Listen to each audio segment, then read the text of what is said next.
Today I thought I'd do kind of a part two of a tour of my home studio, since everyone seemed to like part one really well. If you haven't seen that yet, you can find that on YouTube. So I'm not going to go through the whole studio today, but I'm going to show you some of the things that I've gotten in the last couple weeks here, a couple things that I've changed. Also kind of give you an update on the recording that I'm making. I'm making a new album. And so to recap a little bit, I had an old computer. Believe it or not, it was really old. I was still running Windows XP. And you might think that's kind of unusual, but there are a lot of home studios out there that are still running old computers like that, because if they're working fine, there's really no reason to change them. So for my computer personally, it worked great when I was recording one musician at a time. But when I started recording my bass player and a pianist, we had a lot of inputs coming in, a lot of mics, and the computer kept crashing on me. And after consulting with some friends of mine who know everything about home recording, they said, you really need to upgrade that computer. There's really no reason to be using that anymore. So I started doing shopping, online research. First computer I bought a refurbished computer from Newegg, and unfortunately, when I got the computer, it wouldn't work. So that delayed me. So I had to cancel the recording sessions I had scheduled. So then I ordered another computer from Best Buy, and I was very pleased. I mean, came shrink wrapped, looked like a brand new computer. I think this will do everything that I want it to do. This is a Dell Optiplex 9020 SFF. It's got an Intel Core i7, 3.2 gigahertz, so it's a really fast computer. I also upgraded the memory. The RAM had 16 gigabytes in it, and I put in, I've got 32 in there. I had upgraded my other computer years ago. I hadn't put those memory sticks in there in many, many years, and I had some real frustration the other day doing that. This is what the memory sticks look like. So basically, with this particular computer, I had to really get down in the computer and take a lot of things out to get to where I had to put the memory in. And I couldn't figure out, the computer simply would not read the memory sticks. It drove me crazy. And I couldn't find any answers online. I even tried putting the old memory sticks back in. I couldn't figure out what was wrong. Finally, I came across a couple videos that said the most common error is you don't get them snapped in all the way. There's a fine line there, because if you snap too hard, you don't want to push too hard, because I'm always afraid of breaking something. But if you don't get them in there, then the computer just won't read them. So finally, I got that. I got them in there correctly, and they're all working fine. So that was one frustration I had. What else? Oh, I upgraded the hard drives.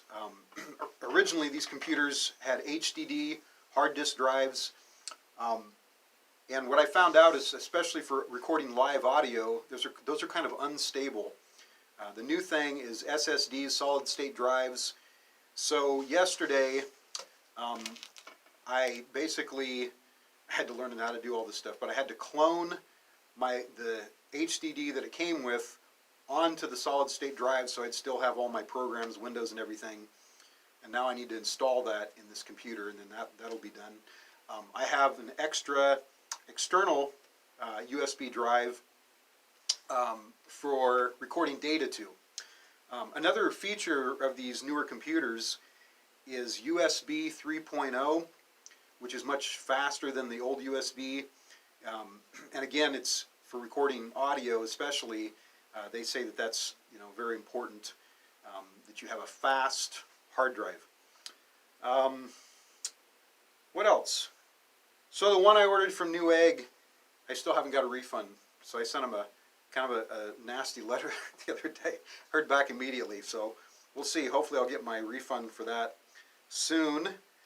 Oh, let's see here. Oh, the sound card that I had in my old computer was a rather expensive sound card, and I was hoping it would work on the new computer. And I had read various things online, and I basically decided it was going to take me probably a week of headaches trying to determine whether or not this would work, and I just decided I didn't want to mess with it. So I ordered, what is this? A UMC 1820 USB interface, and this has, I believe, 10 inputs, and you can expand them. I think you can maybe connect 2 together. But anyway, so this worked immediately, no problems. What else? Oh, I went to start mixing the other day, and at least on one of the tracks, I'm doing Moanin' by Art Blakey, a vocal track, and I heard a bunch of static, and I realized, I don't know if the cord I was using, the mic cord, was bad or something, so I'm hoping all the vocal tracks aren't all messed up like that. I'll have to redo all those. So, but that's just part of the deal. What else? So, I also got this computer. Part of the reason I wanted to upgrade this, and part of the reason I wanted to make sure and get an i7, is I'm interested in continuing to do video editing and expanding my ability to do that, making more and more elaborate videos. And part of the reason I hadn't done that up till now is I didn't feel like I had a computer that would really allow me to do what I wanted it to do. So I'm going to be using DaVinci Resolve, a program for that, a very robust program, and I'm pretty excited to do all that. I have to wear a lot of hats as a musician, so it's very challenging sometimes, but it's also very rewarding. I'm never bored, so I am a little bit overwhelmed at sometimes. But anyway, just wanted to give you kind of an update, let you know what was going on, kind of show you what's some things behind the scene, what it's like to record music, you know, in a home studio. I do have one favor I'd like to ask, and that is, if you haven't already done so, please go to my Facebook page and like the page. That'll help us to stay in better contact with one another. I'll put some links in the video notes just to make it easy to get to. Thanks for your help with this.